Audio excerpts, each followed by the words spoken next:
Se você deseja contribuir diretamente com o projeto da Central da História e garantir que o canal se fortaleça cada vez mais, considere fazer uma doação direta via Pix, a maneira mais simples e certa de ajudar, por circundar a burocracia da plataforma e ser direta.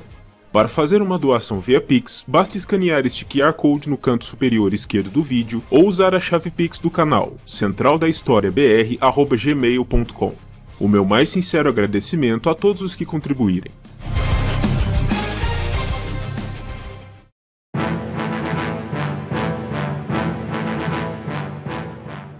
As Guerras Púnicas foram alguns dos conflitos mais seminais e importantes em toda a história do mundo antigo, definindo os contornos que a geografia e o poder no Mediterrâneo tomariam durante os anos e séculos que se seguiriam, e decretando a ascensão de um grande poder e a queda de outro, inaugurando uma nova era na história da Europa e do norte da África.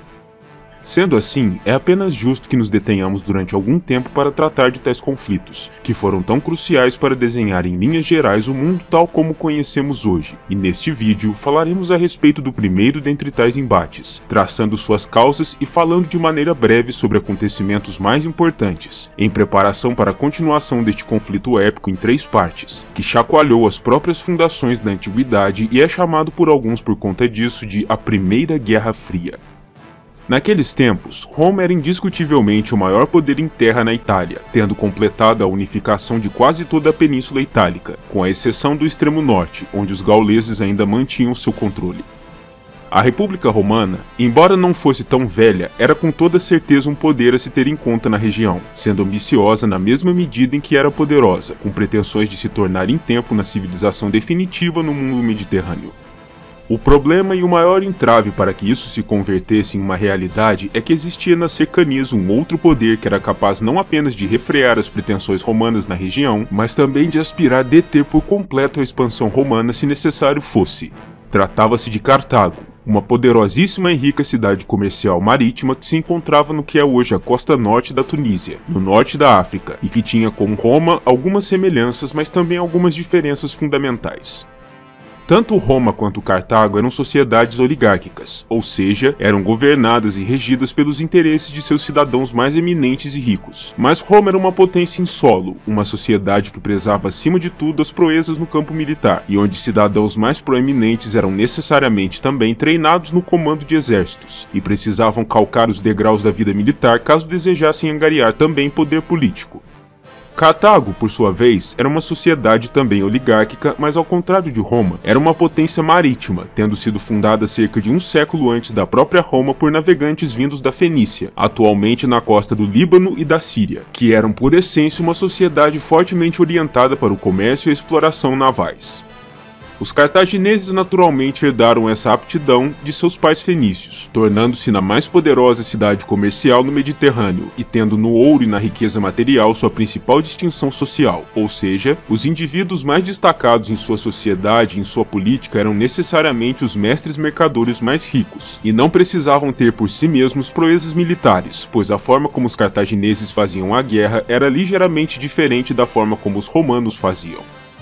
Roma lutava com soldados cidadãos, formando grandes forças de legionários com soldados recrutados entre seu próprio povo, enquanto os cartagineses, mestres do comércio e do ouro, confiavam sua segurança e a própria sobrevivência de seu estado a companhias mercenárias, que eles recrutavam e pagavam para lutar suas guerras por eles. O nome dos conflitos entre essas duas cidades, aliás, vem justamente da forma como os romanos se referiam aos cartagineses. Eles utilizavam o nome latino Punicus, que em tempo se converteu em Púnico, ou Fenício, ou seja, endereçavam os cartagineses tão somente como fenícios. A origem da guerra em si está, de fato, vinculada diretamente ao costume cartaginês de lutar suas guerras com mercenários, pois tudo se iniciou na ilha da Sicília, ao sul da Península Italiana, um local que estava prestes a ser disputado pelas esferas de influência dos dois grandes poderes, e onde um grupo de mercenários, no ano 288 antes da Era Comum, dominou e saqueou a cidade de Messana, no extremo nordeste da ilha. Depois de consolidar seu domínio sobre a cidade, os mercenários, temendo serem varridos dali por um dos dois grandes poderes da região, enviaram mensagens tanto a Roma quanto a Cartago em busca de uma aliança que os protegesse do outro grande poder, e se possível, jogasse essas duas grandes civilizações uma contra a outra, para que não ameaçassem sua conquista ali.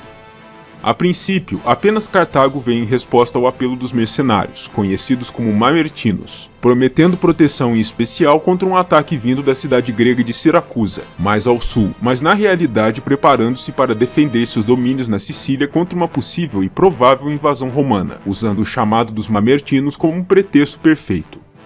Ao mesmo tempo, existia no seio do Estado romano um debate relevante sobre se seria em seu melhor interesse ir em socorro aos Mamertinos, já que eram afinal de contas seus conterrâneos italianos, e existia no Senado romano uma rusga entre aqueles que acreditavam que a movimentação dos mercenários havia sido ilegal e que, portanto, eles não mereciam o apoio romano, e aqueles que acreditavam ter muito a ganhar auxiliando os mercenários.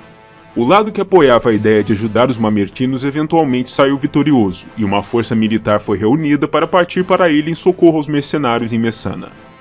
Seria de se imaginar que isso provocaria um conflito imediato entre as forças romanas recém-chegadas e a tropa cartaginesa que já se encontrava na cidade, mas nunca saberemos se isso de fato se concretizaria, pois a notícia sobre a vinda do exército romano levou os Mamertinos a exigirem que os cartagineses abandonassem sua cidade, o que os desagradou profundamente, pois estavam sendo preteridos em favor dos romanos.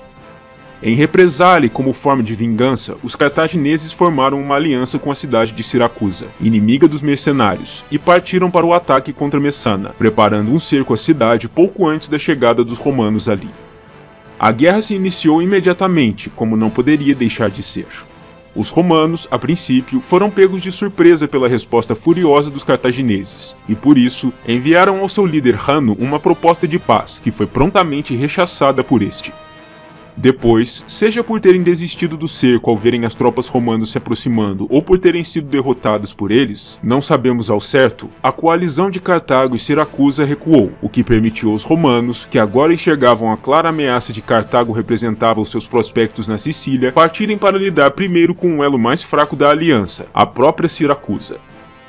Os romanos emboscaram e derrotaram Siracusa rapidamente, pois a cidade sozinha não teria condições de resistir à investida, o que causou uma espécie de efeito dominó entre cidades no sul da Itália, que também se renderam prontamente às forças romanas, temendo as represálias que poderiam vir caso tentassem resistir.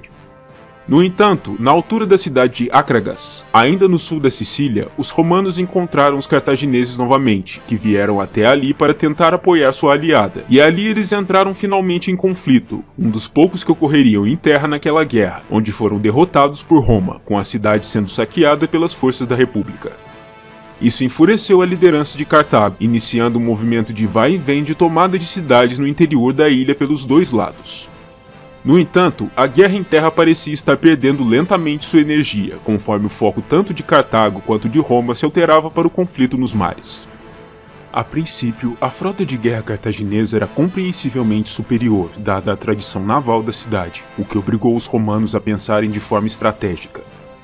Eles não contavam com a mesma tradição na água, e por isso resolveram emular seus adversários. Eles fortuitamente encontraram um quinquirreme cartaginês encurralado na maré baixa, e usando técnicas de engenharia reversa, passaram a produzir seus próprios quinquirremes a partir do que haviam aprendido com a nau capturada. Suas cópias não eram tão boas quanto os navios originais, e tendiam a se desfazer depois de relativamente pouco tempo, mas foram o suficiente para dar aos romanos uma chance real de combate. Esses navios também contavam com algumas inovações importantes, dentre as quais a mais destacada e importante sendo o chamado Corvus, ou Corvo, uma grande ponte levadiça com ganchos em sua ponta, que permitia aos navios romanos literalmente se prenderem aos navios de Cartago, dando aos soldados romanos a chance de invadir as naus inimigas e lutar como se estivessem em terra, onde tinham a vantagem. Isso desequilibrou a luta de maneira definitiva em favor dos romanos, que eventualmente conseguiram retirar a diferença existente em favor de Cartago no plano naval e equilibrar a luta. Em terra, os romanos tinham uma ligeira vantagem sobre os cartagineses, embora os detalhes sobre as lutas, os cercos e as escaramuças entre as duas forças tenham largamente se perdido através dos tempos. Ainda assim, podemos assumir com alguma segurança que os primeiros anos da guerra foram passados em uma espécie de impasse entre as duas cidades, o que motivou os romanos a darem um passo ousado. Eles enviaram 4 legiões até a costa norte da África para atacar as cercanias da própria Cartago, esperando com isso apavorar os cartagineses de tal maneira que os forçaria a buscar por termos de paz. A tentativa foi um legítimo desastre militar para os romanos, no entanto, com um mercenário espartano comandando as forças de terra de Cartago em uma batalha decisiva contra os romanos, exterminando as duas legiões restantes quase por completo e forçando os romanos sobreviventes a baterem em uma humilhante retirada. Com isso, a guerra voltou a acontecer centrada na campanha da Sicília, onde os romanos vinham empurrando os cartagineses mais e mais para longe e para os extremos da ilha. Contudo, no mar, a vantagem que os romanos haviam conquistado lentamente se esvaiu, com as tripulações de Cartago lentamente se adaptando ao estilo de luta romano. E quando Roma tentou mais uma vez enviar uma força de terra até a África, sua frota foi dizimada, e o território natal cartaginês permaneceu seguro.